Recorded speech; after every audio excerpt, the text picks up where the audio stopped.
শফিউল্লাহর কথা বলি। আদম নবী জান্নাতের ভিতরে জীবন ফিরে আসলো। আদম আলাইহিস সালামের ভালো লাগে না, কিন্তু একা একা জান্নাতে নূরে মুহাম্মাদি আদমের সাথে মিন ক্বাবলিহা তিবিতা ফিল জিনাদি ওয়া ফি মুস্তাউদাইন হাইসু ইউখসাফুল ওয়ারাক সুম্মা হাবাতাল বেলাদালা বাশারা ওয়া আনতা মুদগাতুন ওয়ালা আলাক। 1450 বছর আগে হযরত আব্বাস 30,000 সাহাবীর সামনে তাবুকের প্রান্তরে কবিতা বলতে বলতে বললেন, ইয়া রাসূলুল্লাহ, হযরত আদম শফিউল্লাহ যখন জান্নাতের ভিতরে ঘোরাফেরা করেছে, আদম নবী একা ছিল না, আপনি নবী সেই দিন আদমের সঙ্গে তার সেকেমে ছিলেন। একবার আওয়াজ তুলে বলা যাবে কি মারহাবা। মিন ক্বাবলিহা তিবিতা ফিল জিলালি ওয়া ফি মুস্তাউদাইন হাইসু ইউখসাফুল ওয়ারাক। 1450 বছর আগে নবীর চাচা হযরত আব্বাস রাদিয়াল্লাহু আনহু বলেন, হুজুর, আদম নবী যখন একা একা জান্নাতের ভিতরে একা একা ঘুরে, আদম নবী একা ছিল না, আপনি নবী আদমের সঙ্গে ছিলেন। শ্রেষ্ঠ নবী দিলাম মুরিদ তরিয়ে নিতে রোজাসরে, পথ না ভুলি তাই তো দিলে পাক কুরআনের বাণী। খুদা তোমার মেহেরবানি, খুদা তোমার মেহেরবানি। সুন্দর ফুল সুন্দর ফল মিঠা নদীর পানি, খুদা তোমার মেহেরবানি। তুমি কতই দিলি রতন ভাই বারাদার পুত্র স্বজন, খুদা পেলে অন্ন জুগাও মানি চাই না মানি, খুদা তোমার মেহেরবানি। সুন্দর ফুল সুন্দর ফল মিঠা নদীর পানি, খুদা তোমার মেহেরবানি। হ্যাঁ, নবীর উম্মত মুন্সিগঞ্জবাসী, আদম শফিউল্লাহ জান্নাতে, আদম শফিউল্লাহ জান্নাতের ভিতরে ঘুরে। আদম নবী একা না, আদম নবীর সঙ্গে আমাদের নবী আছে না নাই? নবী কি আমাদের সুরতে না নূরের সুরতে?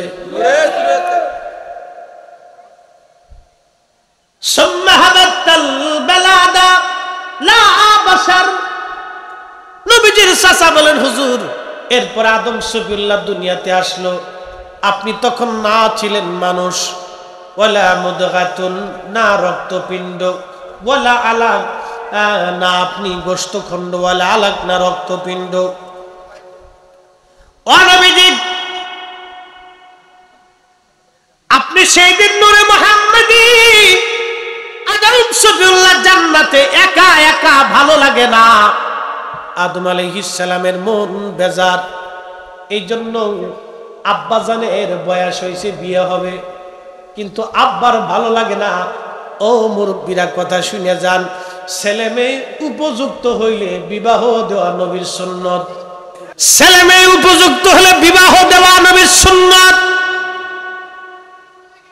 নাইলে দেখবেন ভাগা ভাগা করে মন নিয়ে ঘুরে, ভাল লাগে না। আমরা আব্বা যারা আদম আলাইহিস সালাম জান্নাতে ভালো লাগে না একা একা। আব্বাজান ঘুমায়, আমার আল্লাহ বাম পাজরের একটা বাঁকা হাড় নিয়ে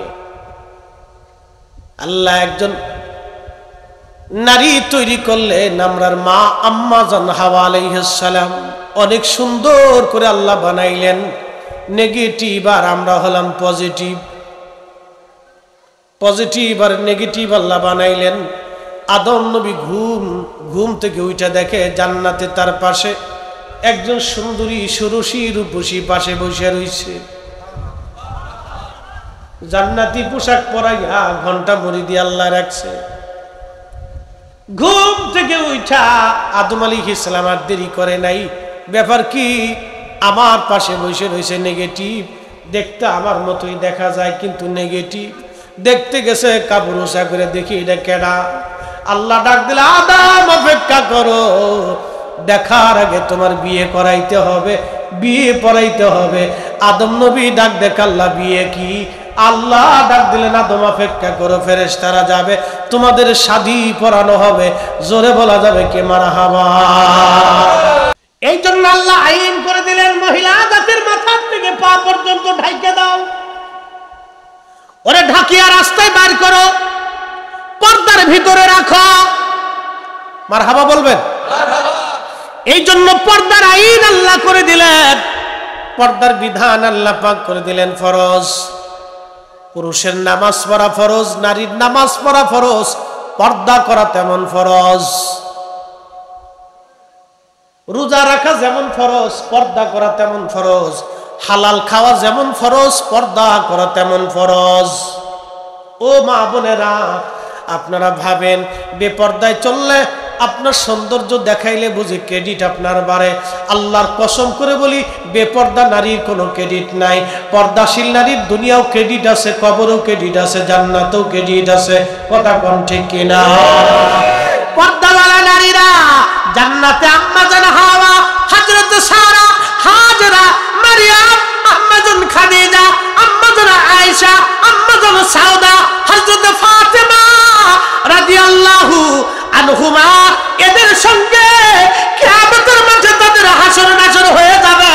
জান্নাতে তারা একসঙ্গে থাকবে, বেপর্দা নারীরা থাকবে।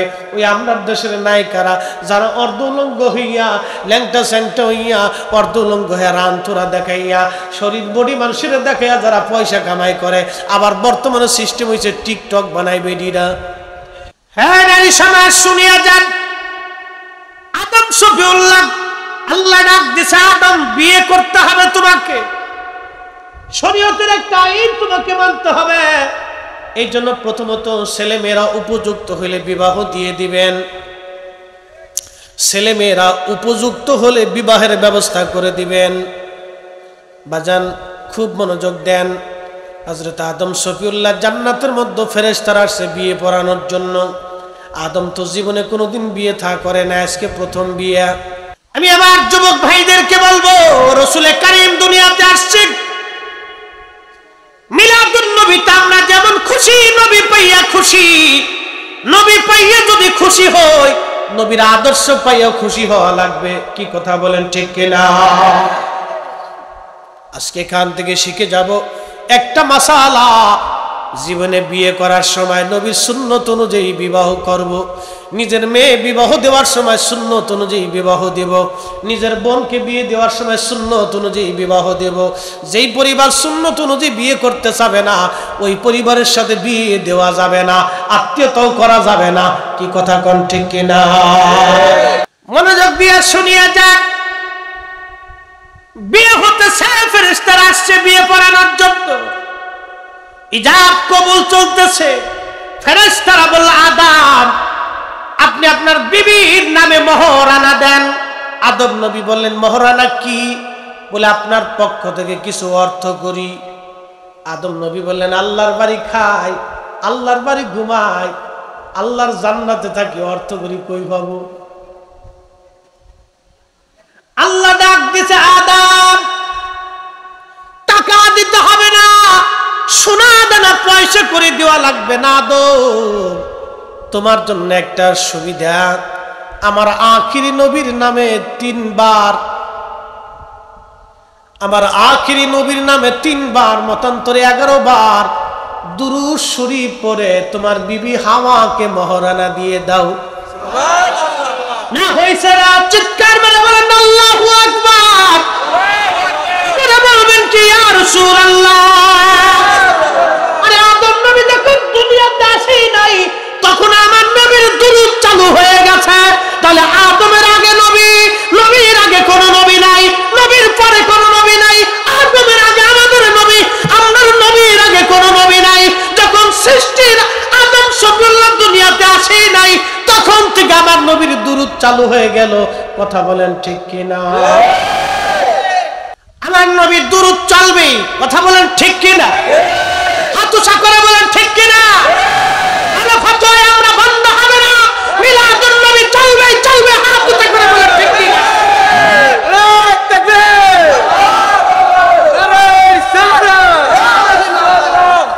ত্রিভুবনের প্রিয় মুহাম্মদ এলো রে দুনিয়ায়, রে সাগর আকাশ বাতাস দেখবি যদি রে সাগর আকাশ বাতাস দেখবি যদি।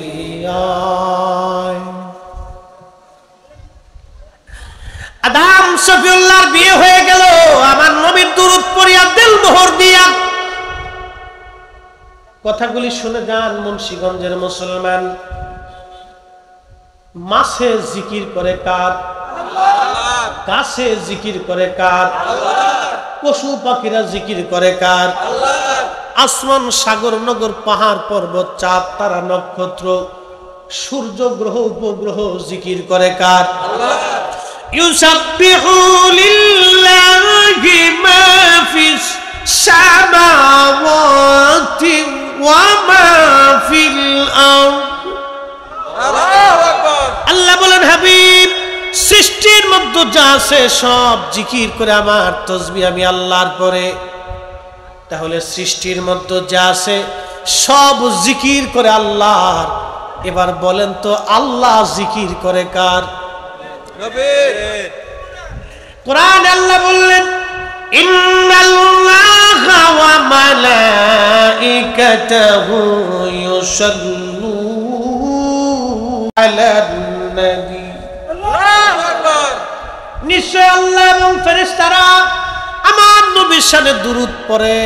তার মানে বোঝা গেল আল্লাহ আমার নবীর স্মরণ করতেছে এবং করতে থাকবে। একবার আওয়াজ তুলে বলা যাবে কি মারহাবা। শ্রেষ্ঠ নবী দিলাম মুরিদ তরিয়ে নিতে রোজাহাসরে, পথ না ভুলি তাই তো দিলে পাক কুরআনের বাণী। খুদা তোমার মেহেরবানি, বলেন খুদা তোমার মেহেরবানি। মুন্সিগঞ্জের মুসলমান, জিকির আল্লাহ করে, সব সৃষ্টি আল্লাহর জিকির করে। আমার নবীর ইয়াদ আমার আল্লাহ নিজে করে। এজন্য কোরআন শরীফের এক আয়াত আল্লাহ ওয়াজ করলেন, মাইয়ুতির রাসূল ফাকাদ আতা আল্লাহ। আল্লাহু আকবার। আল্লাহ বলেন, হাবিব উম্মতকে জানান, আমার বান্দাদেরকে জানিয়ে দেন, কেউ যদি আপনি নবী মানে তাহলে আমি আল্লাহ মানা হয়। আপনি নবীর ইত্তেবা করলে আমি আল্লাহর ইত্তেবা হয়ে যায়। আপনি নবী খুশি করলে আমি আল্লাহ খুশি হয়ে যাই। আপনি নবী ভালোবাসলে আমি আল্লাহ ভালোবাসা হয়। আপনি নবীর পক্ষে থাকলে আমি আল্লাহর পক্ষে থাকা হয়। এই জন্য কবরে নামানোর সময় একটা দোয়া পড়া হয়, বিসমিল্লাহি ওয়া আলা মিল্লাতে বিএনপি, বিসমিল্লাহি ওয়া আলা মিল্লাতে জাতীয় পার্টি, বিসমিল্লাহি ওয়া আলা মিল্লাতে কাদেরিয়া, বিসমিল্লাহি ওয়া আলা মিল্লাতে চিশতিয়া, বিসমিল্লাহি ওয়া আলা মিল্লাতে রাসূলুল্লাহ। নবীর দল, নবীর দল, নবীর দলে থাকলে আল্লাহর দল হয়। যে নবীর দলে থাকে না সে আল্লাহর দলে থাকে না। যে নবী ভালোবাসে না সে আল্লাহ ভালোবাসে না। যে নবী মানে না সে আল্লাহ মানে না। যে নবী তাজিম করে না সে আল্লাহকে তাজিম করে না। যে নবীর পক্ষে না সে আল্লাহর পক্ষে না। যে নবী ইজ্জত করে না সে আল্লাহকে ইজ্জত করে না। যে নবীর গোলাম হয় না সে আল্লাহর গোলাম হয় না। এজন্য এই জমিনে নবীর দুরূদ ও সালাম, মিলাদুন নবীর মাহফিল চলবেই চলবেই। হাত উঁচা করে বলেন ঠিক কিনা?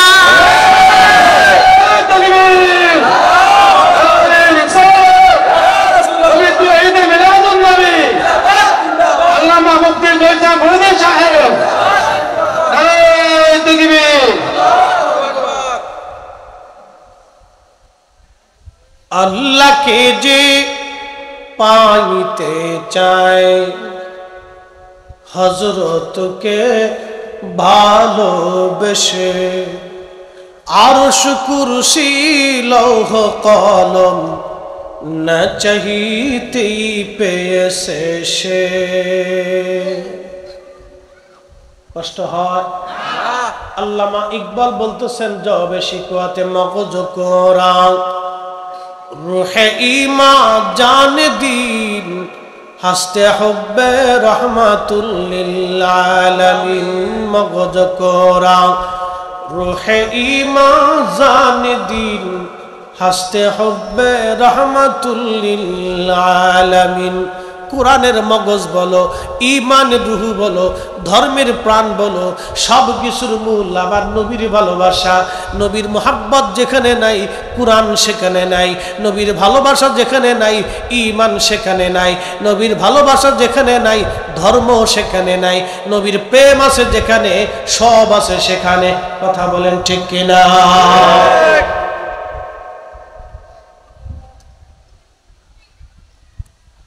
ও মুসলমান, খুবই মনোযোগ দিয়ে শুনিয়া যান। আদম শফিউল্লাহ জান্নাতে, মা হাওয়া, দুইজন জান্নাতের মধ্যে আল্লাহ পাক সব ফেরেশতাদেরকে ডাকলেন, আদম শফিউল্লাহকে সামনে দিলেন।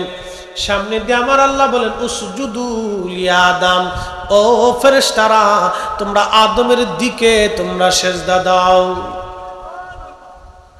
ও ফেরেশতারা তোমরা আদমের দিকে সেজদা দাও। বিশ্ববিখ্যাত ইমাম শাকাবি লেখেন মাসজুদ ছিল আল্লাহ, কিন্তু সেজদার মালিক ছিল আল্লাহ, কিবলা ছিল আদম। কিবলা হলো আদম, মাসজুদ হলো আল্লাহ। আদম শফিউল্লাহর দিকে সব ফেরেশতারা সেজদার মধ্যে পড়ে গেল, ইল্লা ইবলিস। ইবলিস একমাত্র সেজদা দিল না। আল্লাহ ডাক দিলেন, ইবলিস কেন সেজদা দিলি না? ইবলিস ডাক দিয়ে বলল, রব ওরে বানাইছো মাটি দিয়া, আমারে বানাইছো আগুন দিয়া, ওর থেকে আমি উত্তম, অতএব উত্তম হইয়া অধমরে কি করে সেজদা দিব? আল্লাহ বলেন, দূর হ, আমি আল্লাহ পাক, আমার জায়গা পাক, তুই ইবলিস অহংকার করার কারণে হয়ে গেলে না পাক। এই জন্য একটা কথা সারা জীবন মনে রাখবেন, অন্তরে যেন কোনো অহংকার না আসে। ক্ষমতার অহংকার, পয়সার অহংকার, এলেমের অহংকার, জমিদারির অহংকার, আর আপনার পৃথিবীর কোনো বিষয়ের অহংকার যেন আপনার অন্তরে না আসে। যদি অহংকার অন্তরে একবার আসে তাহলে আপনার জীবন বরবাদ। অহংকার যাতে না আসে মুসলমান। শয়তানের অন্তরের মধ্যে অহংকার এসে গেল, আল্লাহ বলেন আমি পাক, আমার জায়গা পাক। আরে ইবলিস তোর জায়গা হবে না, দূর হ বেয়াদব, দূর হ অহংকারী, আমি আল্লাহর দরবারে তোর জায়গা নাই, দূর হয়ে যা বেটা। আল্লাহ রাব্বুল আলামিন ইবলিসকে তাড়ায় দিলেন। ইবলিস ডাক দেয়া বলল, রব 9 লক্ষ বছর ধরে তোমার ইবাদত করেছি আমি, একটা না 9 লক্ষ বছর ধরে ইবাদত করছি আল্লাহ, এই 9 লক্ষ বছর ইবাদতের বিনিময়ে কি তুমি আমার কিছু দিবা না? বলে কি চাও? আল্লাহ কিয়ামত পর্যন্ত তুমি আমার হায়াত দিবা। আল্লাহ বলেন যা দিলাম, আর কি চাস? বলে রব তামাম পৃথিবী ঘুরে আসবো, এক মুহূর্তের মধ্যে এই শক্তি তুমি আমারে দিবা। বাংলাদেশ থেকে একটা বিমান চালাইলে আমেরিকা পর্যন্ত যাইতে 24 ঘন্টা সময় দরকার হয়। বাংলাদেশ থেকে একটা বিমান চালাইয়া আমেরিকা পর্যন্ত যাইতে 24 ঘন্টা সময় লাগে। ও মুসলমান, কিন্তু আজাজিলের আমেরিকা থেকে বাংলাদেশে আসতে 48 ঘন্টা লাগে। 1 সেকেন্ডের ভিতরে তামাম পৃথিবী ঘুরে আসে। 1 সেকেন্ডের মধ্যে তামাম পৃথিবী ঘুরে আসে। আমি আরো সহজ করে দিই, আমার হাতে মোবাইল, এই মোবাইলের মাধ্যমে, হোয়াটসঅ্যাপের মাধ্যমে, ইমোর মাধ্যমে, ভিডিও কলের মাধ্যমে আপনি এখান থেকে নেটওয়ার্ক লাগাইলেন, ফোন দিলেন আপনার বন্ধুর মোবাইল আমেরিকায়, আপনার ছবি যাবে আপনি নিজে যাবেন, আপনার কথা যাবে, আপনার হাসি যাবে, কান্না যাবে, আপনার লাড়াচাড়া সব চলে যাবে তরঙ্গমালার ভিতর দিয়া। এই মুন্সিগঞ্জের টাওয়ার ঢাকার টাওয়ারে পাস করবে, ঢাকার টাওয়ার বঙ্গবন্ধু স্যাটেলাইটে পাস করবে, বঙ্গবন্ধু স্যাটেলাইট আমেরিকান স্যাটেলাইটে পাস করবে, আমেরিকান স্যাটেলাইট আর আপনার বন্ধুর মোবাইলে পাস করে দিবে। এই বাংলাদেশ থেকে আমেরিকা নামক একটা মহাদেশে আপনার বন্ধুর মোবাইলে আপনার ছবি চলে গেল, আপনার ভিডিও চলে গেল, আপনার চেহারা চলে গেল, আপনার কথা গেল। সময় নিল বিজ্ঞান মাত্র 1 সেকেন্ড। 1 সেকেন্ডের ভিতরে লক্ষ লক্ষ মাইল দূর, হাজার হাজার মাইল দূর তরঙ্গমালার ভিতর দিয়ে মহাকাশের মাধ্যমে, স্যাটেলাইটের মাধ্যমে আপনার কথা, আপনার হাসি, আপনার কান্না, আপনার শব্দ যদি বন্ধুর মোবাইলে পৌঁছাইতে বিজ্ঞান 1 সেকেন্ড সময় না। ও নবীর উম্মত, বিজ্ঞানের ক্ষমতা যেখানে শেষ, আমার নবীর ক্ষমতা সেখান থেকে শুরু। মুসলমান, বিজ্ঞানের ক্ষমতা যেখানে শেষ, আমার নবীর ক্ষমতা সেখান থেকে শুরু। বিজ্ঞান যদি 1 সেকেন্ডে আপনার মোবাইল থেকে বন্ধুর মোবাইলে আপনার কথা আর আপনার চেহারা পৌঁছাই দিতে পারে, তাহলে আজকের মাহফিল মদিনার নবী রওজা মোবারক থেকে দেখতে পারে। এই ক্ষমতা নবীর আছে, বিশ্বাস আছে কার কার? প্রিয় মুসলমান, আজাজিল ডাক দিয়ে বলল, আল্লাহ আরেকটা ক্ষমতা তুমি আমার দিবা। আল্লাহ বলেন, আজাজিল কি চাও? বলে, রব তোমার বান্দার শিরার ভিতর দিয়ে ঢুকে, রক্তের চলাচলের ভিতর দিয়ে ঢুকে আমি তোমার বান্দার কালবের মধ্যে বসে বসে ধোঁকা দিব। নামাজ পড়িস না, রোজা রাখিস না, হারাম খা, ঘুষ খা, সুদ খা, মাথায় বাড়ি দে, অন্যের মাল ছিনে এনে মালে ভেজাল দে, মালে কম দে, ফলে ফরমালিন দে, মাছে ওষুধ দে। আমি এইভাবে আর তোমার বান্দার ধোঁকা দিয়ে দিয়ে দিয়ে দিয়ে জাহান্নামী বানাবো। আল্লাহ তোর ইজ্জত জালালের কসম, আমি আজাজিল তোর একটা বান্দাকেও জান্নাতে আমি ঢুকতে দেব না। আল্লাহ পাক রাগ হয়ে গেলেন, ধমক দিয়ে আল্লাহ বলে, আরে আজাজিল খামাস, আমি আল্লাহর ইজ্জত জালালের কসম করে বলতেছি, তুই আমার বান্দারে ধোঁকা দিয়ে দিয়ে দিয়ে দিয়ে গুনাহ করাবি। আর আমার বান্দা আমি রব্বে কারিমের দরবারে তওবা করে ক্ষমা চাবে, ক্ষমা চাইতে দেরি হবে, আমি আমার বান্দার জীবনের গুনাহগুলি মাফ করতে দেরি করব না। একবার আওয়াজ তুলে ধরে বলা যাবে কে সুবহানাল্লাহ। এখন ক্ষমা কেমনে চাবেন? মনে মনে কয় হাত তুলে? 2 হাত তুলে। কার দরবারে? আল্লাহর দরবারে। রব্বানা যালামনা আনফুসানা ওয়া ইল্লাম তাগফির লানা ওয়া তারহামনা লানাকুনান্না মিনাল খাসিরিন। ক্ষমা যখন আপনি চাবেন তখন আল্লাহ মাফ করে দিবেন, কিন্তু শয়তান চায় এই মুনাজাত যাতে বন্ধ হয়ে যায়। এই কথা কন না কেন? এই জন্য একদল ফতোয়ায় নামছে, কয় এগুলি বেদাত, এগুলি বেদাত কইয়া বন্ধ করার উত্তর সেরা নামছে। তার মানে সুন্নি মুসলমান কপালে শনি আছে, সতর্ক যদি না হন ভবিষ্যৎ বড় অন্ধকার।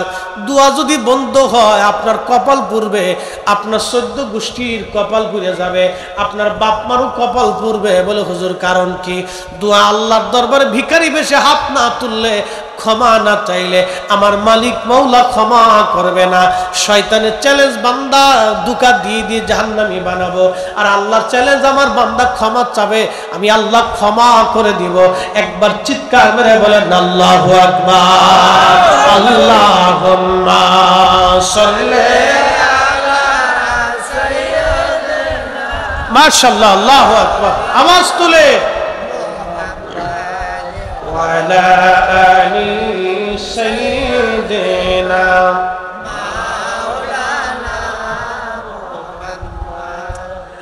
আমরা অধম গুনাহগার গো, নবী আপনাই চিনলাম না। কারণে রোজ হাসরে আমাদেরকে ভুইলেন না। আল্লাহুম্মা সাল্লি আলা সাইয়্যিদিনা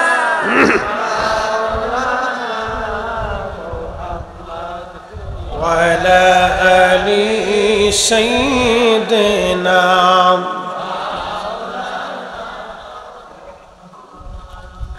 আদম শফিউল্লাহকে সব ফেরেশতারা সেজদা দিল, ইবলিসকে আমার আল্লাহ তারাই দিল, যা চলে যা। ইবলিস চলে আসলো। বন্ধু খুব মনোযোগ দেন, আদম শফিউল্লাহকে ইবলিসে গন্ধম খাওয়াইলো। আদম আলাইহিস সালাম দুনিয়াতে আল্লাহ ফেলে দিলেন, একজনকে জেদ্দায় আর একজনকে শ্রীলঙ্কার আদম পাহাড়ে, দুইজনকে দুই জায়গায় আল্লাহ ফেলে দিলেন। প্রায় 350 বছর ধরে আদম নবী কাঁদতে লাগলেন, রব্বানা যালামনা আনফুসানা ওয়া ইল্লাম তাগফির লানা ওয়া তারহামনা লানাকুনান্না মিনাল খাসিরিন। আহলে সুন্নাত ওয়াল জামাতের চূড়ান্ত ফয়সালা হলো, কোন নবীদের জীবনে কোনো গুনাহ নাই, কোন নবীদের জীবনে কোনো গুনাহ নাই। কথা কোন গুনাহ নাই। নবীরা মাসুম, নবীদের জীবনে কোনো গুনাহ নাই। আহলে সুন্নাত ওয়াল জামাতের চূড়ান্ত ফয়সালা, নবীরা মাসুম, কোনো গুনাহ নাই। কিন্তু আদম নবীর গুনাহ না। তারপর আদম আলাইহিস সালাম 350 বছর ধরে কাঁদতেছেন, আমি আমার নফসের সাথে জুলুম করে ফেলছি, আল্লাহ আপনি মাফ করে দেন, ক্ষমা করে দেন। কাঁদতে লাগলেন আদম, একদিন না, 2 দিন না, 350 বছরের মতো কেঁদে কেঁদে কেঁদে কেঁদে চোখের পানিগুলি পড়ে পড়ে আদম আলাইহিস সালামের গোশতগুলি বাবা পচে গেল। কল্পনা করতে পারবে, চোখের গোশতগুলি বাবা, মুখের গোশতগুলি আদম আলাইহিস সালামের পচে গেল। কেঁদে কেঁদে কেঁদে কেঁদে হয়রান। এত পরিমাণে আদম নবী কাঁদছিলেন, আল্লাহ আমার নবীর উসিলা ধরে যেই দিন আদম আলাইহিস সালাম ক্ষমা চায়, রব তোমার এই জান্নাতের পাতায় পাতায়, খুরেদের কপালে কপালে, আর গম্বুজে গম্বুজে, প্রাসাদে প্রাসাদে, আল্লাহ তোমার জান্নাতের দরজায় দরজায় লা ইলাহা ইল্লাল্লাহু মুহাম্মাদুর রাসূলুল্লাহ সাল্লাল্লাহু আলাইহি ওয়াসাল্লাম এটা লেখা দেখছি। আল্লাহ তোমার নামের পাশে যার নাম, কোরআন বলে ওয়ারাফানা লাকা যিকরাক, হুজুর আমি আপনার নামকে সমুন্নত করেছি। আয়াত নাজিল হয়ে যাওয়ার পরে জিবরাইল আমিন আসছে, হুজুর আয়াতের তাফসীর কি আপনি জানেন? নবীজি ডাক দিয়ে বলেন আল্লাহু আলাম, আল্লাহ ভালো জানে। আল্লাহর নবীকে জিবরাইল বলেন, হুজুর ইদা যুকিরতু যুকিরতা মাই, আল্লাহ বলে দিয়েছেন মালিকের জিকির যেখানে আপনি নবীর জিকির হবে সেখানে, আল্লাহর জিকির যেখানে আপনি নবীর জিকির হবে সেখানে, আল্লাহর গুণগান যেখানে আপনি নবীর গুণগান চলবে সেখানে। এই জন্য আজানে, একামতে, খুতবাতে, দুয়াতে, তাশাহুদে আমার নবীর নাম আসে না না।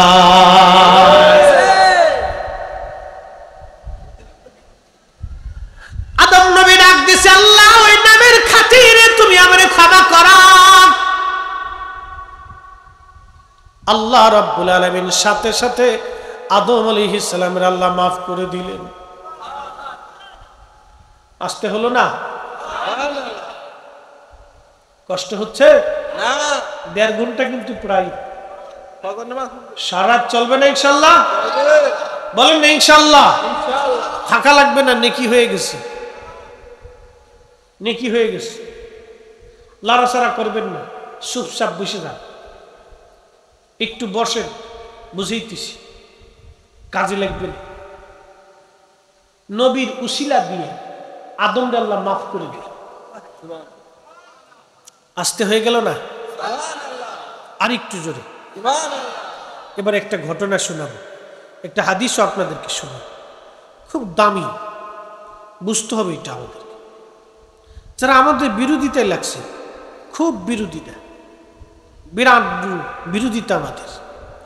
এই যে ছেলেরা, যুবকরা ঈদে মিলাদুন নবীর মাহফিল দিচ্ছে, খুব বিরোধিতা। ওরা অনেক বড় অপরাধের কাজ করছে, গুনার কাজ করে ফেলছে, খুব ভুল ওরা করে ফেলছে, নাকি বলে? আচ্ছা, কি ভালো কাজটা করছে এটা আমরা একটু বুঝি। নবীর উসিলা দিয়ে সব নবীরাই দোয়া করত, মারহাবা বলবেন। কোন নবীর জামানাতে কেউ বিপদে পড়লে, কঠিন মুসিবতে পড়লে, দোয়া কবুল না হলে আখিরি নবীর উসিলা ধরা হতো। মারহাবা আরো জোরে। আমার নবীর কারণে আমার মালিক, আমার আল্লাহ তাদের দোয়াগুলি কবুল করতেন, দোয়াগুলি আল্লাহ মঞ্জুর করতেন। বাজান, আল্লাহ রসুলের নবীর মিলাদুন নবীর মাহফিল কেন আমরা করি, এর দলিল দিয়েছেন আল্লামা ইমাম জালালউদ্দিন আস-সুয়ুতি। ইমাম জালালউদ্দিন সুয়ুতি রাহিমাহুল্লাহি তাআলা মিলাদুন নবীর উপরে আজ থেকে 550 বছর আগে একটা সমাধান কিতাব লিখেছেন, হুসনুল মাকাসিদি ফি আমালিল মাউলিদ। হুসনুল মাকাসিদি ফি আমালিল মাউলিদ। এই কিতাবের মধ্যে বিশ্ববিখ্যাত ইমাম সুয়ুতি, যিনি 2 লক্ষ হাদিসের হাফেজ ছিলেন, বাবা 9ম শতাব্দীর জমানার মুজাদ্দিদ মিল্লাত ছিলেন। শুধু তাই নয়, আল্লাহর নবীকে তিনি 75 বার স্বপ্ন যোগে দেখেছিলেন, 33 বার জাগ্রত হালতে রুহানি সুরতে আমার নবীর সঙ্গে দিদারে মুস্তাফা তার নসিব হয়েছিল। একবার আওয়াজ তুলে বলা যাবে কি মারহাবা। উনি ছোট হুজুর, হাদিস মুখস্থ ছিল কয় লাখ? জোরে কয়। আপনার কয় লাখ আছে? আপনার দেশে যে বিরোধিতা করতেছে তার আছে কত? যে মিলাদুন নবী সাল্লাল্লাহু আলাইহি সাল্লামের বিরোধিতা করে তাকে জিজ্ঞেস করবেন যে এর পক্ষে কিতাব লিখছেন ইমাম সুয়ুতি, তার হাদিস মুখস্থ ছিল 2 লাখ, তোমার আছে কয় লাখ? আচ্ছা, আর একটু গেলে দেখেন ইমাম সুয়ুতি তিনি তিনার কিতাব থেকে দলিল দিচ্ছে, সুম্মা রাআইতু ইমামুল কুররা। অতঃপর ইমামুল কুররা, ইমামের আগে কি সুন্দর নাম লকব দিচ্ছেন, হাফিজ শামসুদ্দিন ইবনে জাজরি রাহিমাহুল্লাহ ক্বালা ফি কিতাবিহিল মুসাম্মা। তিনি তার কিতাব, প্রসিদ্ধ কিতাবের নাম আরফুত তারিফি বিল মাউলিদিশ শরীফ। এই কিতাবের মধ্যে মা নাসহু, তিনি আরেকটা নস দিয়েছেন, আরেকটা দলিল দিয়েছেন। কি দলিল? কদরুই আবু লাহাব বাদা মাউতিহি ফিন নাউম ফাকিলা লাহু মা হালুকা ফাকালা ফিন নার। লম্বা হাদিস বলতেছি। হযরত ইমাম শামসুদ্দিন জাজরি হাফিজুল হাদিস, উনি লক্ষ লক্ষ হাদিসের হাফিজ। উনি ওনার কিতাবের মধ্যে মিলাদুন নবীর পক্ষে দলিল সাবমিট করতে যাইয়া ইমাম জাজরি রাহমাতুল্লাহ আলাইহি লেখেন, আবু লাহাব একটা কাট্টা কাফের, সে মারা গেল। আবু লাহাব এত বড়ই কাফের ছিল, আল্লাহ নবীকে সে একদিন মেরেছিল, আঘাত করেছিল, কষ্ট দিয়েছিল। আমার আল্লাহ সহ্য করতে না পেরে আমার আল্লাহ একটা সূরা নাজিল করলেন, তাব্বাত ইয়াদা আবি লাহাবি ওয়া তাব্বা মা আগনা আনহু মালুহু ওয়া মা কাসাব। এই কাফেরের বিরুদ্ধে আল্লাহ সূরা নাজিল করলেন, তার মানে কাফেরেরও কাফের। কি কথা কর না, কাফেরেরও কাফির, খালি কাফের না, ও সিরিয়াস কাফির, যার উপরে আল্লাহ কোরআনের সূরা নাজিল করে আল্লাহ নিজে বদবদ যে সে ধ্বংস হয়ে যায়। তাব্বাত ইয়াদা আবি লাহাব, নবী যেই হাত দিয়ে আপনি রাসূলকে আঘাত করেছে ওই হাত ধ্বংস হোক। আল্লাহু আকবার বলবেন না? আল্লাহ নিজে আয়াত নাজিল করছে। সেই আবুল আহাব মারা গেল। হযরত আব্বাস রাদিয়াল্লাহু আনহু ঘুমে স্বপ্নের মাধ্যমে আব্বাস রাদিয়াল্লাহু আনহু দেখলেন, আবুল আহাব কেমন আছো? আবুল আহাব বলে, না রে, আমি ভালো নাই। তোমরা কালমা পড়ছো, আমি কালমা পড়তে পারি নাই। আমি জাহান্নামের মধ্যে জাহান্নামের আগুনে জ্বলতেছি। তবে শোন আব্বাস, একটা সুসংবাদ শোনাই। বলে, কি সুসংবাদ? সুসংবাদ হলো, ও আব্বাস রে, ইউখাফফাফু আন্নি কুল্লি লাইলাতি ইসনাইন ওয়া আমাসসু মিন বাইনি উসবুআইয়া মাউন বিকদরি হাদা ওয়া শারুল রাস উসবুইহি। হযরতে আব্বাস রাদিয়াল্লাহু আনহু আবুল আহাব ডাক দিয়ে বলতেছে, আবুল আব্বাস রে, তবে শোন, সোমবারের দিন আসলে আল্লাহ আমার আযাব হালকা করে দেয়, আর আমার এই শাহাদাতের আঙ্গুলের মাথার মধ্যে পানি জমে, এখানে একটা ফুটা আছে, দেখ, এই ফুটা দিয়ে পানিগুলি চুষে চুষে আমি আবুল আহাবের কলিজা আমি ঠান্ডা বানাই। একবার জোরে বলা যাবে কে মারহাবা?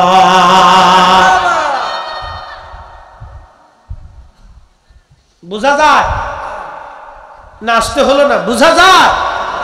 কথা কর না, বুঝা যায়? তাহলে একসাথে বলেন তো আল্লাহু আকবার। আল্লাহু আকবার। শ্রেষ্ঠ নবী দিলাম রে তরিয়ে নিতে রোজ হাসরে, পথ না ভুলি তাই তো দিলে পাক কুরআনের বাণী, খুদা তোমার মেহেরবান। আবুল আহাবের হাতের মধ্যে পানি জমে, মেহেরবানি কার? আল্লাহ। কার কার? আল্লাহ। আল্লাহর। কোন দিন? প্রত্যেক সোমবারে। প্রত্যেক সোমবারে আবুল আহাবের হাতে পানি জমে, আল্লাহ আযাব হালকা করে দেয়। বলে, কারণ কি? আবুল আহাব ডাক দিয়ে বলতেছে, আব্বাস, কারণ একটা, ওই সোমবারের দিন আমার ভাতিজা মুহাম্মদ আমিন দুনিয়াতে তশরিফ আনলো। যদিও আমি জানতাম না সে নবী হবে, কিন্তু ভাতিজার জন্ম হওয়ার কারণে আমি খুশি হইয়া আমার দাসী সুয়াইবা দৌড়ায় এসে আমাকে বলল, মালিক, আপনার ভাইয়ের ছেলে হয়েছে, আপনার ভাতিজা হয়েছে। ভাতিজার জন্মে খুশি হইয়া আমি আবুল আহাব আমার দাসীর দিকে ওই আঙ্গুল, যেই আঙ্গুলের পানি জমে, পানি শুষে আমি কলিজা ঠান্ডা বানাই, ওই আঙ্গুলখানা দিয়া দাসী সুয়াইবার দিকে তাকায় বললাম, আরে সুয়াইবা, তুই আমার ভাতিজার জন্মের সুসংবাদ দিলি, যা, এই খুশিতে আমি তুই দাসীকে আজাদ করে দিলাম, মুক্ত করে দিলাম, তোকে স্বাধীন করে দিলাম, তুই চলে যা, তোকে স্বাধীন করে দিলাম। আরে আব্বাস, প্রত্যেক সোমবার আসলে ওই কারণে আল্লাহ খুশি হইয়া আমার আযাব হালকা বানায় দেয়, আর আমার হাতের মধ্যে পানি জমাইয়া ওই পানি পান করে আল্লাহ আমার কলিজা ঠান্ডা বানায় দেয়। একমাত্র আমার আখিরি নবীর কারণে খুশি হইয়া আবুল আহাবের মতো কাট্টা কাফের যদি আযাব মাফ করায় নিতে পারে, তাহলে আমরা নবীর আগমনে খুশি হইয়া মিলাদুন নবীর মাহফিল দিয়া মানুষের খাওয়াইয়া ওয়াজ নসিহত করাইয়া জিকির আজগার করাইয়া নবীর আগমনে খুশি হওয়ার কারণে আল্লাহ আমাদের জীবনের গুনাহ মাফ করাইয়া আমরাও আল্লাহ জান্নাতি বানাইতে পারে। কথা কোন ঠিক কিনা? দলিল আমি দেইনি, দলিল দিয়েছেন ইমাম জাজরি এবং ইমাম সুয়ুতি রাহিমাহুল্লাহ। তিনারা লিখতেছেন, কি চমৎকার! আল্লাহু আকবার। ফাইদা কানা আবুল আহাবুল কাফির আল্লাযী নাসালাল কুরআন বিদামিহি জুজিয়া ফিন নারি বিফরাহিহি লাইলাতা مولد النبي صلى الله عليه وسلم به فمحال المسلم الموحد من أمة النبي صلى الله عليه وسلم يسر بمولده ويبذل ما تسير إليه قدرته في محبته صلى الله عليه وسلم لعمر إنما يكون جزاءه من الله الكريم أن يدخله بفضله جنات النعيم। একসাথে জোরে বলা যাবে না মারহাবা? মারহাবা না, আরো জোরে বলেন আল্লাহু আকবার। ইমাম জাফরি, ইমাম নাসিরউদ্দিন দামিশকি, তিনি আল মাওরিদুস সাদি ফি মাউলিদিল হাদির মধ্যে তিনিও লিখতেছেন, হ্যাঁ, আবুল আহাবের কারণে যদি রাসূল করিম খুশি হওয়ার কারণে, আসার কারণে, সে শাহাদাত আঙ্গুল দিয়া দাসী আজাদ করার কারণে যদি আল্লাহ তার হাতের আঙ্গুলে পানি জমাইয়া সোমবারের দিন আল্লাহ আযাব হালকা বানাইতে পারে, আরে রাসূলুল্লাহর মহব্বতে মিলাদুন নবীর মাহফিলে কেউ যদি খরচ করে, সহযোগিতা করে, ইন্তজাম করে, পরিশ্রম করে, খাটুনি খাটে, ইমাম জাজরি, ইমাম সুয়ুতি, ইমাম নাসিরউদ্দিন দামিশকির মতো বিশ্ববিখ্যাত হাফিজুল হাদিস, যারা লক্ষ লক্ষ লক্ষ লক্ষ হাদিস যাদের মুখস্থ ছিল, ও জমানার মুজাদ্দিদ ছিল, ও জমানার আল্লাহর নবীর আশিক ছিল, হর হামেশা দিদারে মুস্তাফা যাদের নসিব হতো, তারা বলতেছে যদি রাসূলুল্লাহর মিলাদুন নবীর মাহফিলের কারণে, খুশি হওয়ার কারণে, মহব্বত দেখানোর কারণে, সদকা করার কারণে, মানুষ খাওয়ানোর কারণে, জিকিরের কারণে, ইবাদতের কারণে, সন্তুষ্টির কারণে, নবীর সম্মান প্রচারের কারণে আল্লাহ রাব্বুল আলামিন বান্দাদের জীবনের গুনাহকে maaf করে জান্নাতুন নাঈমে আল্লাহ বান্দাদেরকে maaf করে দিয়ে জান্নাতুন নাঈমে আল্লাহ তাদের জায়গা করে দিবে। চিৎকার করে বলা যাবে না মারহাবা? কত বড় বড় ইমামরা ফতোয়া দিছে। এখন ভাই কেউ মানলেও ভালো, না মানলেও ভালো, কি কথা কর না, ঠিক কিনা? কেউ মানেও যদি কিয়ামত পর্যন্ত রসুলের প্রশংসা যদি কেউ না করে, তো নবী যে হাবিবুল্লাহ এখান থেকে নিচে নামবে? রসুল করিম রাহমাতুল লিল আলামিন এখান থেকে নিচে নামবে? এত বড় বড় ইমামরা মিলাদুন নবীর পক্ষে, আমরা মিলাদুন নবীর পক্ষে, হাত উঁচা করে বলেন ঠিক কিনা? মোহতারাম উপস্থিতি, আদম সফিউল্লাহর ক্ষমা হয়ে গেল, আবু লাহাবের মতো কাট্টা কাফেরের সোমবারের দিন আযাব হালকা হয়ে গেল রাসূলুল্লাহর কারণ। আল্লাহর নবীর ইজ্জতের দিকে তাকাই। অতএব আপনাদেরকে অনুরোধ করব, রাসূলের ইজ্জতের পক্ষেই থাকার চেষ্টা করবেন। আল্লাহ প্রত্যেক বান্দাকে যেন মঞ্জুর করেন, বলেন আমিন। প্রিয় মুসলমান, কমিটির পক্ষ থেকে বারবার অনুরোধ, হুজুর হযরত বেলালের একটু ওয়াজ আমাদেরকে শোনাবেন। হা হা, বেলালের ওয়াজ কেমনে শোনাবো? বেলাল তো একজন আশিক রাসূল, 10 মিনিট সময় দেওয়া যাবে না ইনশাআল্লাহ? যারা বলেন না ইনশাআল্লাহ? হ্যাঁ শেষ। আর না ওয়াজ আমি যা করার করছি, তাহলে মিলাদুন নবী চলবে না? হয় না? আরো জোরে বলেন, চলবে? এই বছর চলছে, আগামী বছর বন্ধ হবে নাকি বলেন? চলবে চলবে চলবে। আরে আবু লাহাবের আযাব যদি হালকা হয়, তো আমার পিতামাতা 14 গোষ্ঠীর কবর আল্লাহ জান্নাতের বাগান বানাবে। কথা কোন ঠিক কিনা? কার কারণে? আমাদের কারণে না, নবীর কারণে? নবীর কারণে, নবীর কারণে। বুখারীর হাদিস বলছে, আইম্মে কেরামের কিতাবের হাওয়ালা দিছি। এই সবকটা কিতাব আমার বাড়িতে, আমার বাসায় ঢাকাতে আছে, গাড়িতেও মাঝে মধ্যে রাখি, লাগে। মনোযোগ দিয়ে, মহাব্বত এটা আলাদা বিষয়, দলিল দিয়ে মহাব্বত হয় না। সাহাবীরা রাসূলের কাছ থেকে ভালোবাসা নিয়েছিল, নবীকে তারা ভালোবাসতো দলিল দিয়ে না। প্রশ্ন করতে পারেন, হুজুর দলিল কেন হবে না? যদি দলিল চান তাহলে হানজালার কাছে আগে দলিল চান। ও গসলুল মালায়েকা, তুমি কোন দলিলে বিনা গোসলে উহুদে গেছিলা বলে দিয়ে যাও। কথা ঠিক কিনা? যদি রাসূলের মহব্বতের ব্যাপারে দলিল চান, যে দলিল দিতেই হবে, তাহলে হানজালার কাছে জিজ্ঞেস করেন, হানজালা কোন দলিলে তুমি ফরজ গোসল বাদ দিয়া উহুদের ময়দানে গেলা? দলিল দিয়ে যাও। মালিক ইবনে সারানাকে জিজ্ঞেস করেন, ও মালিক, তুমি নবীর রক্ত পান করলা, কোন দলিলে বলে দিয়ে যাও। হযরত ওয়াসাল কারনিকে বলেন, ওয়াসাল কারনি কোন দলিলে তুমি দাঁত বাংলা? দলিল দিয়ে যাও। তাদের একটাই কথা, কোন দলিল নাই, নবীর মহব্বতের দলিলের উপরে আর কোন দলিল হতে পারে না। কথা বলেন ঠিক কিনা? যে যাহারে ভালোবাসে, আমার পীর মুর্শিদ গাইতেন, যে যাহারে ভালোবাসে সে তো কবু ভুলে না। যে যাহারে ভালোবাসে সে তো কবু ভুলে না। রাসূল তোমায় ভালোবাসে, রাসূল তোমায় ভালোবাসে, তুমি তারে ভইল না, যে যাহারে ভালোবাসে সে তো কভু ভুলে না।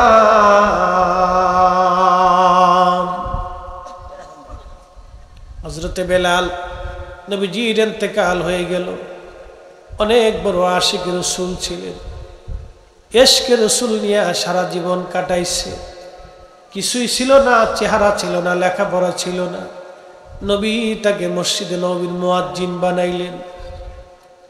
পৃথিবী বিখ্যাত মুয়াজ্জিন, আল্লাহ রসুলের দরবারের মুয়াজ্জিন, ইমাম নবী মুয়াজ্জিন হযরতে বেলাল। এই মুয়াজ্জিন চারটেখানি কথা না রে বাপ।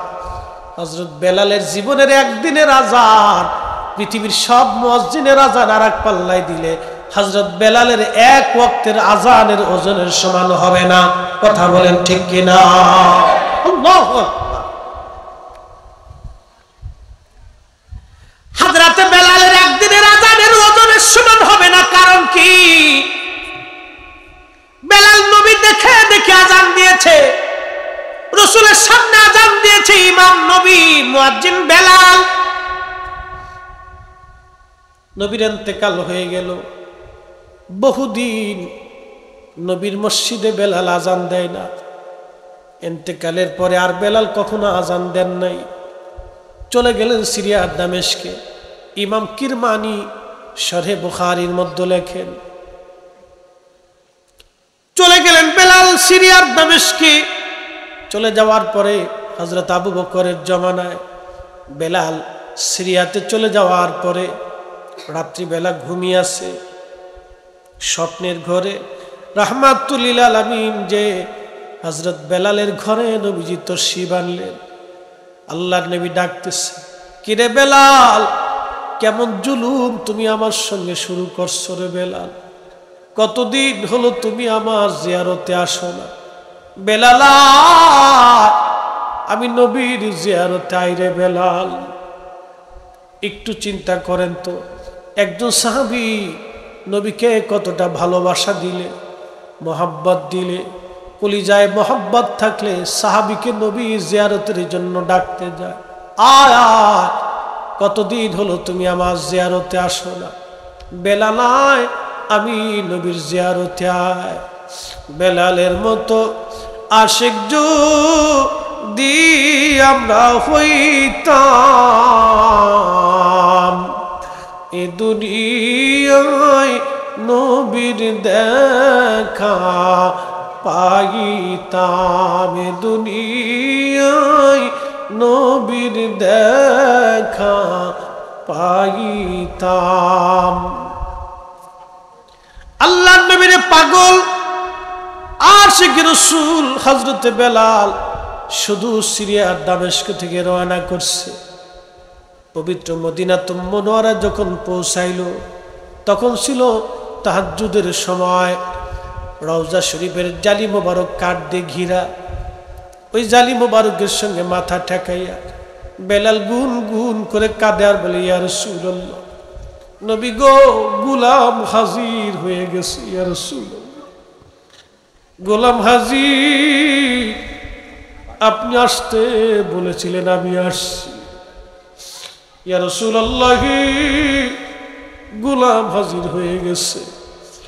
আপনি আসতে বলেছিলেন, আমি বেলাল আপনার কদম মোবারকে আসছি গো নবীজি। বসে বসে বেলাল কাঁপতেছিল। রওজা মোবারক দেখে বেলাল সহ্য করতে পারত না। ইমাম কিরমানি শরহে বুখারীর মধ্যে লেখেন, হযরত বেলাল স্থির থাকতে পারতেন না। নবীজির স্মৃতি বিজড়িত জায়গাগুলি দেখে বেলালের বুক ফেটে আসতো। এই জন্য মদিনায় বেলাল আর থাকতে পারেন নাই। বিরহ যন্ত্রণা, বিরহ বেদনা বেলাল সহ্য করতে পারেন নাই। নতুন মুয়াজ্জিন আসছে আযান দেওয়ার জন্য। এসে দেখে রে নবীর মুয়াজ্জিন রওজা মোবারকের পাশে বসে বসে কাঁদে। ডাক দিয়ে বললেন, মদিনাবাসী শুনছো, নবীর মুয়াজ্জিন বেলাল ফিরে আসছে। সারা মদিনার ঘর থেকে সাহাবীরা বের হয়ে মসজিদে নববীতে হাজির হইয়া দৌড়ায় চলে আসছে। হাজার হাজার সাহাবী মসজিদে নববী ভরে গেছে। বেলাল আজান দেন। বেলাল রে, কতদিন হলো তুমি আমরারে সেই আজান শুনাও না, যে আজান নবীরে শুনাই তার বেলাল, সে আজান আমরারও আবার শুনাও। বেলাল রাদিয়াল্লাহু আনহু একটাই কথা, সাহাবীরা না, নবীর ইন্তেকালের পরে আমি আর আজান দিব না। আমি কারে আজান শোনাবো? আজান দিলে নবী নামাজে আসতো, আজ নবী আসবে না। পাগলের মতো হয়ে গেলেন আশিকে রাসূল, বিরহ বেদনা সহ্য করতে না পেরে হযরত বেলাল রাদিয়াল্লাহু আনহু কাঁদে, সাহাবীরাও কাঁদতে লাগলো। সাহাবীরা বলল, আমরার কথা বেলাল আজান দিবে না, দেখো হাসান আর হুসাইন ঘরের মধ্যে আসেনি। ইমাম হাসান হুসাইন রাদিয়াল্লাহু আনহুমাকে ডেকে নিয়ে আসা হলো। ইমাম হাসান আর হুসাইন দেখতে নবীজির মতো দেখা যাইতো।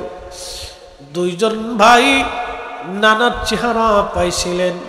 কোন কোন সময় সন্তান বাবার চেহারা পায়, নানা দাদার চেহারা পায়। দুই নাতি নানার চেহারা পাইছিল, দেখতে নবীর মতো দেখা যাইতো। রওজা শরীফ থেকে উঠে বেলাল একবার ইমাম হাসানের বুকের মধ্যে মাথা ঠেকায়, আবার ইমাম হুসাইনের বুকের মধ্যে মাথা ঠেকায়, কান্দে। এইভাবে কান্নাকাটি চলতেছে। ইমাম হাসান ডাক দিয়ে বলল, নানার মুয়াজ্জিন, যেই কণ্ঠ দিয়া নানারে আজান শোনাইতা গো নানার মুয়াজ্জিন, আজকে তুমি তাড়াতাড়ি যাও, আমি হাসান বলতেছি, নানারে যেইভাবে আজান শুনাইতা সেইভাবে আপনারে আজান শুনে যাও, সেইভাবে আজকে আপনারে আজান শোনাও নানার মুয়াজ্জিন। সহ্য করতে পারেন নাই আশিকে রাসূল। বনু নাজ্জার গোত্রের এক মহিলার ছাদ ছিল মসজিদ নববীর পাশেই, উঁচু ঘর। এই উঁচু ছাদের উপরে দাঁড়াইয়া বেলাল আজান দিতেন। এটাই ছিল তৎকালীন জমানার মিনারা। সুনানু আবু দাউদের 519 নম্বর হাদিস। আজান দেওয়ার আগে, ফজরের আগে বেলাল একটা দোয়া পড়তেন, আল্লাহুম্মা ইন্নী আহমাদুকা ওয়া নাস্তাঈনুকা আলা কুরাইশ আইয়ুকিমু দীনাক। এই দোয়াটা পড়ার পরে বেলাল আজান দিত। কিন্তু বড় আফসোস, আজকে আমাদের দেশে ফজরের নামাজের আগে, আজানের আগে ঘুমের দোয়া পড়া হয়। ঘুমের দোয়া পড়া হয়। হযরত বেলাল এই দোয়া পড়েন নাই। হযরত বেলাল ওই মহিলার ছাদের উপরে যে আযান শুরু করলেন, আল্লাহু আকবার, আল্লাহু আকবার। লাহানের হুজুর প্রেম এতই কঠিন, সারা মদিনার রঙে রঙে আযান ছড়িয়ে গেল। আল্লাহু আকবার, আল্লাহু আকবার। মদিনার ঘরে ঘরে আযানের আওয়াজ পৌঁছে গেল। পুরুষরা, বৃদ্ধরা ঘর থেকে বের হয়ে দৌড় মারছে। আশহাদু আল্লা ইলাহা ইল্লাল্লাহ। হায়রে আযানের হুজুর প্রেমের টান। বেলালের আযানের প্রেমের এত আকর্ষণ, ইশকে রাসূলের আকর্ষণে সাহাবীদের কলিজা ফেটে গেল, চোখে পানি এসে গেল। কোন সাহাবী আর স্থির থাকতে পারেন নাই, কেঁদে ফেলে দিলেন। হায় হায় কান্না। সারা মদিনায় ছোট্ট বাচ্চারা কাঁদে, মহিলারা কাঁদে, বৃদ্ধরা কাঁদে, যুবকরা কাঁদে। কোন মানুষের কান্নার বাদ নাই। গুন গুন গুন গুন করে সারা মদিনার মুসলমানরা সেদিন কাঁদতে লাগলো। খালি একটাই বাক্য, নবী বুঝি ফিরে আসছে রে, নবী বুঝি ফিরে আসছে, নবী বুঝি ফিরে আসছে রে, নবী বুঝি ফিরে আসছে।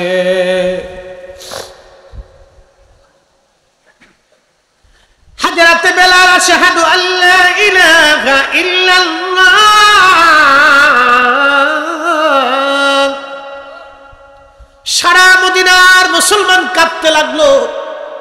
বেলাল যখন আজানের আশহাদু আন্না মুহাম্মাদার রাসূলুল্লাহ, মদিনার মাটি থরথর করে কেঁপে উঠল। একবার জোরে বলা যাবে কি আল্লাহু আকবার? মদিনার মাটি থরথর থরথর করে কেঁপে উঠল। আল্লাহ আল্লাহ আল্লাহ। থরথর করে কেঁপে ওঠার সঙ্গে সঙ্গে আল্লামা ইমাম তাকিউদ্দিন সুবকি আর শিফাউস সাকানের মধ্যে তিনি লেখেন, ফতহুস শামের মধ্যে লেখা হয়েছে, আল্লামা ইমাম সামহুদি ওয়াফাউল ওয়াফার মধ্যে লেখেন, আল্লামা ইমাম শেখ আব্দুল হক জজবুল কুলুব ইলা দিয়ারিল মাহবুবের মধ্যে তিনি লেখেন, ইমাম হালাবি সিরাতুল হালাবির মধ্যে লেখেন, আরো বহু বহু নির্ভরযোগ্য কিতাবের মধ্যে আসছে মদিনার মাটিগুলি থরথর থরথর করে কেঁপে উঠল। কেঁপে উঠার সঙ্গে সঙ্গে হযরতে বেলাল অজ্ঞান হয়ে জমিনের মধ্যে পড়ে গেলেন। হুশ ফিরে আসছে। বেলাল রওজা মুবারকের পাশে বসে বসে কাঁদে আর বলে, হুজুর আসতে বলেছিলেন গোলাম আসছি, জিয়ারত করতে বলেছিলেন আসছি, ইয়া রাসূলুল্লাহ আমি আযান দিয়েছি, আযান দিলে আপনি আসতেন, আজ আযান দিলাম আপনি আসেন নাই, আর কোনদিন আমি আযান দিব না। চলে গেল নবীর আশিক বেলাল। আহা, সারাটা জীবন বিরহ বেদনা নিয়ে কাটাই দিচ্ছে।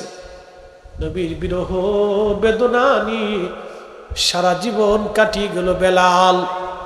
যুবক রে, মুসলমান রে, মুন্সিগঞ্জবাসী, কলিজার ভিতরে রসুলের মোহাব্বত দায়েম ও কায়েম রাখতে হবে।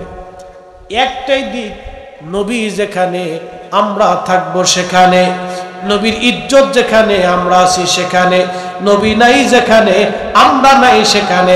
হাত উঁচা করে বলেন ঠিক কিনা?